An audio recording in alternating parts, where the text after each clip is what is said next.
Kumusta mga ka-anime?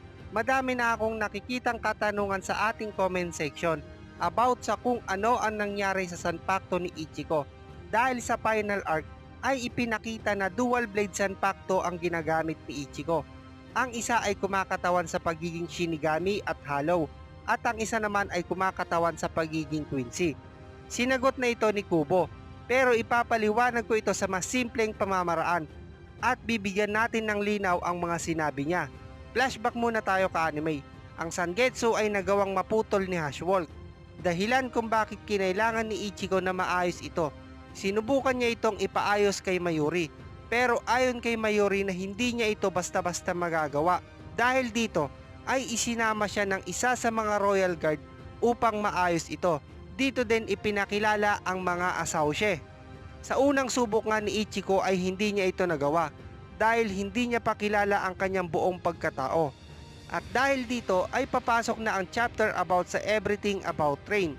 Dito ay ipinaliwanag ang tungkol sa pagiging Quincy ni Ichigo. Ang kanyang magulang na si Masaki ay isang full-blooded Quincy, habang ang kanyang ama na si Isshin Shiba ay ang dating leader ng isa sa mga noble family, ang Shiba clan, at dating kapitan sa Gotei 13. Ang Hollow naman sa loob niya ay isang experiment ni Aizen, kung saan ay naihalo nga ito sa dugo ni Masaki at naging kapangyarihan naman ni Ichigo. At sa pagbabalik ni Ichigo sa Soul King Palace ay nagawa na niyang mailabas ang kanyang dual blade. Pero kung mapapansin nyo ay wala itong anumang holder o kaluban. Sa mundo ng Bleach ay napakahalaga ng isang kaluban o lalagyan nito. Nang hindi pa nga ipinapakita ang final arc, ang tanging pinakakaluban ng Sanpakto ni Ichigo ay ang tela na bumabalot sa talim nito. At ngayong ka-anime na naipaliwanag ko na sa inyo ang pinagmulan ng kapangyarihan ni Ichigo, ay ipapaliwanag ko naman ang sagot ni Kubo sa isang Bleach fan. Nalaman ng lahat sa online nang sagutin ni Kubo ang isang tanong ng tagahanga tungkol sa Sangetsu.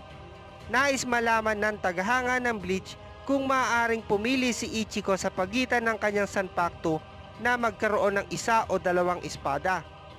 Pero sa ngayon ay tila mas ikinalito ang naging sagot ni Kubo.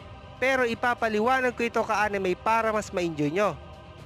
Ayon kay Kubo, ang dalawang talim na ipinakita ni Ichigo sa final arc ng manga ay isang espada at isang kaluban. Ngayon ka-anime, mas palalawakin natin ang tungkol dyan. Sa final arc ay ipinakita ni Otsunimaya ang kanyang Sayafushi. Ayon kay Otsunimaya, ang Sayafushi ay isang incomplete or failed Sanpakto. Ito ay dahil sa hindi ito magawan ng kaluban, dahil sa kakaibang talim at kakaibang kinis nito. Dahil dito ay hindi niya ito madadala sa Soul Society. Gaya nga ng sinabi ko, ang kaluban ang bumubuo sa isang Sanpakto. Sa Bleach may mga kakaibang kaluban, gaya ng kay Captain Yamamoto. Ito ay nagmimistulang isang tungkod, habang kay Orohara naman ay may kakaiba ring hugis.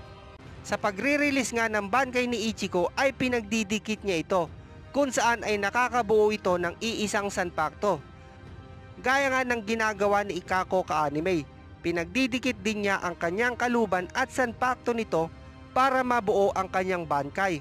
Ngayon, pag-usapan naman natin ang sinabi ni Kubo sa dual blade ni Ichigo. Kung mapapansin nyo, ang dalawang Sanpakto ay may magkaibang sukat at haba. Kaya maaaring ang tunay na Sanpakto ni Ichigo ay ang mismong maliit at ang mahaba ay ang pinakakaluban ng kanyang Sanpakto. Sa mga ka-anime ko na matagal nang nakasubaybay sa mga video natin ay alam nyo na iniiwasan ko muna sana itong pag-usapan dahil maaaring maguluhan kayo. Madami na din ang mga teori na nagsasabi na kaya hindi bumalik ang dual blade ni Ichigo, ito ay dahil kinuha na ni Yhwach ang kanyang Quincy power.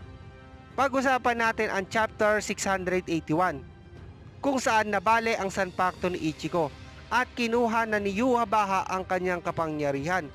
Pero biglang dumating si Ginjo at Tokishima. Sa mga nagtatanong kung paano sila nakapunta doon ay gaya din ng pamamaraan na ginawa nila Ichigo, kung saan ay dumaan sila sa Dangai sa tulong ng ibang Fullbringer. Bigla na nga lang siyang sinaksak ni Tokishima at muling ibinalik ang kanyang kapangyarihan sa pamamaraan ng kanyang ability. Ginamit nga ni Tokishima ka-anime ang kanyang kapangyarihan para lamang maibalik ang nawalang kapangyarihan ni Ichigo. Kaya sa part na ito ka-anime ay muling bumalik ang kapangyarihan ni Ichigo sa part kung saan ay hindi pa ito nakukuha ni Yhwach. Chapter 684, kung saan ay binasag nga ni Yhwach ang sanpakto ni Ichigo at bumalik ito sa dati nitong anyo. At ito din ang sanpakto na ipinakita na gamit ni Ichigo sa Hell Arc, kung saan ay iisang blade na nga lamang ang gamit nito. Ngayon ka-anime, baka mapaisip kayo, Kuya Rapjem, sa Hell Arc ipinakita na wala namang kaluban ang sanpakto ni Ichigo, at babalik pa ba ang dual blade niya? Ayon sa sagot ni Kubo, ang binasag ni Yhwach na puti sa paligid ng Zangetsu ay ang kaluban nito.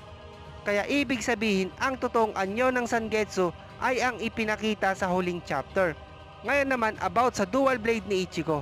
Yes ka-anime, maaari itong muling paghiwalayin ni Ichigo o maaari niya itong gawing dual blade ulit base na lamang sa gusto niya. Salamat mga ka-anime, kung nagustuhan nyo ang video natin ay baka pwede nyo namang ma-share sa inyong Facebook account or TikTok o kahit sa anumang social media site dahil malaking tulong ito sa ating channel. Thank you and peace out. Have a good day.